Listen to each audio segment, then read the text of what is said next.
According to Article 6 of the Universal Declaration of Human Rights, everyone has the right to recognition everywhere as a person before the law. However, 1.2 billion people in the world live without documented proof of their existence. That means they're excluded from modern society and the everyday activities that we take for granted. ID2020 believes that the future can be different. This public-private partnership is dedicated to solving the challenges related to identity. What if your identity was always in your hands? An identity you can trust, that others can trust. What if this digital identity was always at your fingertips, and people could verify your identity in a few simple steps? What if you were in control of your data and how it's shared with others? What if this personal, portable identity helped you to learn, work, and live? What if showing who you are was as easy as saying, I am? I am Yusuf. Across the globe, the pieces are coming together to make this happen. Accenture, Microsoft, and Avanade have teamed up to create the prototype you've seen in action.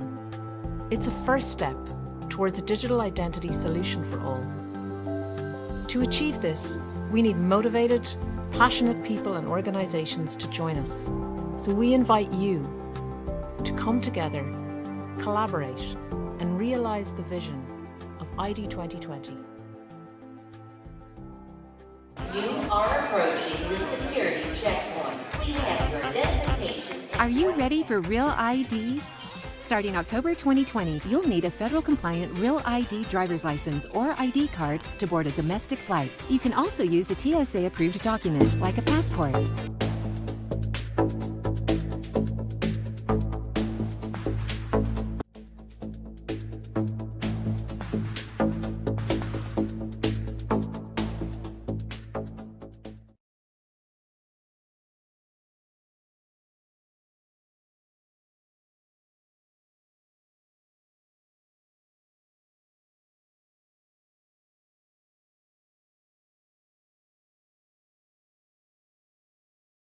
You can buy or sell just about anything online, and now you can pay for it that way too with what's known as a digital wallet. Never actually see the money anywhere. It's just virtual. It's convenient, but are they a safer choice? WMAR2 News Mallory Svaste is working. By 2020, people are expected to make about $726 billion in purchases using digital wallets such as Venmo, Zelle, PayPal, and Apple Pay. In 2020, the consumers will pay, I think, as seamless as possible. A payment is a part of a checkout process. It's a bigger thing, and those should be more. In 2020, I've selected the product I like, and basically with one click, I would have purchased the product, and the payment would have been part of that process already, as well as all the address details, everything that the merchant needs from my side to do a successful delivery of the product. Fingerprints. They're used for everything from unlocking phones to gaining entry into a new country. Now, Visa is letting consumers pay with them. Our biometric cards can allow for you to replace pen and signature by using biometric credentials. The company is testing new cards that have built-in fingerprint readers. A user's fingerprint is compared against a previously registered pattern and used in tandem with the card's chip or contactless functionality to process transactions.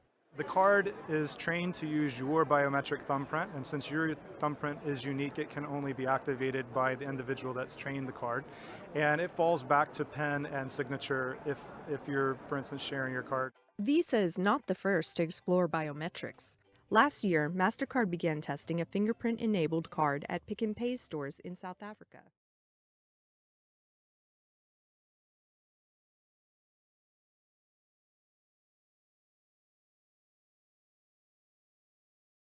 All right, in the meantime, economists right now are looking at the economy and saying that this can't go on very long. That is, this recovery that seems to know no bounds. By 2020, the view of these economists is that it ends.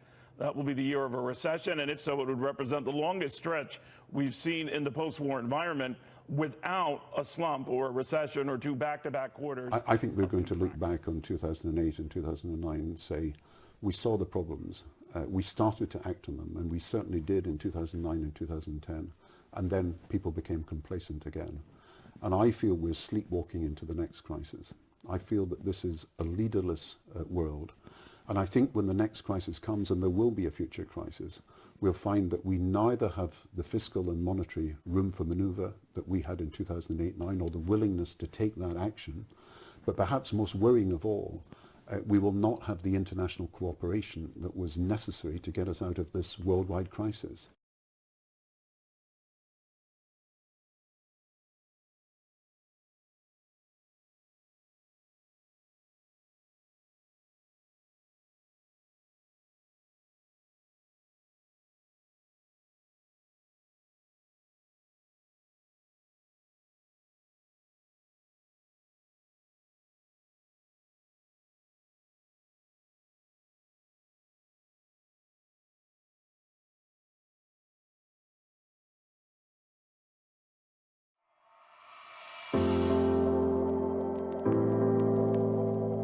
Is an environment of decency, quality, and mutual respect for all human beings and all other living creatures.